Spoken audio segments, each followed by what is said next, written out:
Israel Iran സംഘർഷം അവസാനിപ്പിക്കാൻ പാകിസ്ഥാന്റെ മധ്യസ്ഥതയിൽ ഇപ്പോൾ 2 ദിവസത്തെ ചർച്ചകൾ നടക്കുകയാണ്. എന്നാൽ പാകിസ്ഥാനുമായി ഇറാൻ അത്ര സ്വരച്ചേർച്ചയിലല്ല എന്ന വാർത്തകളാണ് ഇപ്പോൾ പുറത്തു വന്നിരിക്കുന്നത്.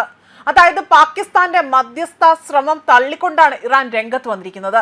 യുദ്ധം അവസാനിപ്പിക്കുന്നതിന് ഇറാനും തമ്മിൽ നേരിട്ടുള്ള ചർച്ചകൾക്ക് അവിടെ ആതിഥേയത്വം വഹിക്കാൻ തയ്യാറാണ് എന്ന പാകിസ്ഥാന്റെ നിലപാടിനെയാണ് ഇവിടെ ഇറാൻ അല്ലെങ്കിൽ ഈ ഒരു രീതിയിൽ ഇറാൻ തള്ളി രംഗത്ത് വരുന്നത്. ഇതിലൂടെ ഒന്ന് വ്യക്തമായി തന്നെ നമുക്ക് മനസ്സിലാവുകയാണ്, യുദ്ധം ഇതിലും മോശമായ ഒരു അവസ്ഥയിലേക്ക് കടക്കുമെന്നതാണ് ഇവിടെ വ്യക്തമായിരിക്കുന്നത്. അതായത് ഈ യുദ്ധം ഇവിടെ അവസാനിക്കാൻ പോകാതെ അല്ലെങ്കിൽ ഇതിലൊരു മുൻകൈ എടുക്കില്ല എന്നതാണ് ഇതിലൂടെ വ്യക്തമാക്കിയിരിക്കുന്നത്. നേരിട്ടുള്ള ചർച്ചയ്ക്ക് ആദ്യം മുതൽക്കേ തന്നെ ഇറാൻ ആകട്ടെ ഒരു വിമുഖത അല്ലെങ്കിൽ വിപരീതമായ നിലപാടാണ് അവർ സ്വീകരിച്ചിരിക്കുന്നത്. മാത്രമല്ല ശക്തമായ ആക്രമണം അഴിച്ചുവിടാനുള്ള എല്ലാവിധ ശ്രമങ്ങളും അവരുടെ ഭാഗത്തു നിന്നും ഉണ്ടാകുന്നുണ്ട്. സംഘർഷം ഏറ്റവും കൂടുതൽ ബാധിച്ചിരിക്കുന്നത് ഗൾഫ് രാജ്യങ്ങളെ തന്നെയാണ്. ആയതിനാൽ തന്നെ ഇറാനിലേക്ക് ഏത് നിമിഷം വേണമെങ്കിലും അറബ് രാജ്യങ്ങളുടെ ഭാഗത്തു നിന്നും ഒരു ആക്രമണം ഉണ്ടാകുമെന്ന ആശങ്ക ഇപ്പോഴും നിലനിൽക്കുകയാണ്. ഇതിനിടയിലാണ് ഇപ്പോൾ ഇറാൻ ആകട്ടെ ഇത്തരത്തിലുള്ള നിലപാടുകൾ ഘടിപ്പിച്ചുകൊണ്ട് രംഗത്ത് വന്നിരിക്കുന്നത്.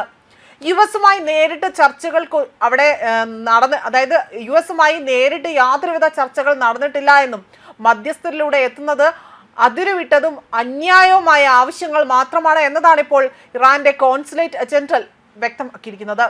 പാകിസ്ഥാന്റെ ചർച്ചാ വേദികൾ അവരുടെ മാത്രം വിഷയമാണ് എന്നും ഇറാൻ അവിടെ അയവില്ലാതെ അതായത് അവിടെ പങ്കെടുത്തിട്ടില്ല എന്നും ഈ ഒരു കോൺസുലേറ്റ് ജനറൽ ഈ ഒരു പ്രസ്താവനയിൽ വ്യക്തമാക്കുകയാണ്. യുഎസുമായി നേരിട്ട് ചർച്ച നടന്നിട്ടില്ല.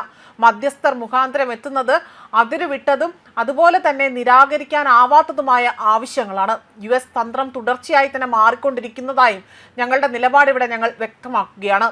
പാകിസ്ഥാന്റെ ചർച്ചാവേദിയിൽ അവരുടേത് മാത്രമാണ് എന്നും ഞങ്ങൾ പങ്കെടുത്തിട്ടില്ല എന്നും യുദ്ധം അവസാനിപ്പിക്കുന്നതിന് വേണ്ടിയുള്ള പ്രാദേശിക അഭ്യർത്ഥനകൾ അത് സ്വാഗതാർഹമാണ്. എന്നാൽ ഓർക്കണം, ആരാണ് ഇത് ആരംഭിച്ചത് എന്നതായിരുന്നു ഈ പ്രസ്താവനയിലൂടെ ഇവിടെ ഈ ഒരു കോൺസുലേറ്റ് ജനറൽ ഓർമ്മിപ്പിച്ചിരിക്കുന്നത്. അതേസമയം ഞായറാഴ്ചയാണ് മധ്യസ്ഥത വഹിക്കാൻ തയ്യാറാണ് എന്ന് പാകിസ്ഥാൻ വിദേശകാര്യമന്ത്രി ഇഷാഖ് ധറിന്റെ പ്രസ്താവനയിലൂടെ തന്നെ പുറത്തു വരുന്നത്. സൗദി അറേബ്യ, ഈജിപ്ത്, തുർക്കി എന്നീ രാജ്യങ്ങളിലെ വിദേശകാര്യ മന്ത്രിമാരുമായി തന്നെ ഇസ്ലാമാബാദിൽ നടന്ന ദീർഘസമയത്തെ ചർച്ചയ്ക്ക് പിന്നാലെയായിരുന്നു ഇത് സംഭവിച്ചത്.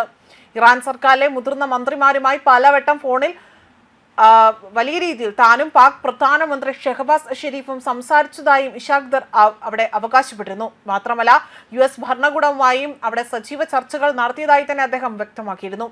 അതേസമയം കഴിഞ്ഞ ദിവസം ഇസ്ലാമാബാദിൽ നടന്ന ചർച്ചയിൽ ഇറാന്റെയോ അല്ലെങ്കിൽ ഇസ്രായേലിന്റെയോ യുഎസിന്റെയോ പ്രതിനിധികൾ ആരും തന്നെ പങ്കെടുത്തിട്ടില്ല എന്ന ഒരു ഞെട്ടിക്കുന്ന വെളിപ്പെടുത്തൽ കൂടിയാണ് ഇവിടെ പങ്കുവച്ചിരിക്കുന്നത്. ന്യൂസ് ഡെസ്ക് കർമ്മ ന്യൂസ്.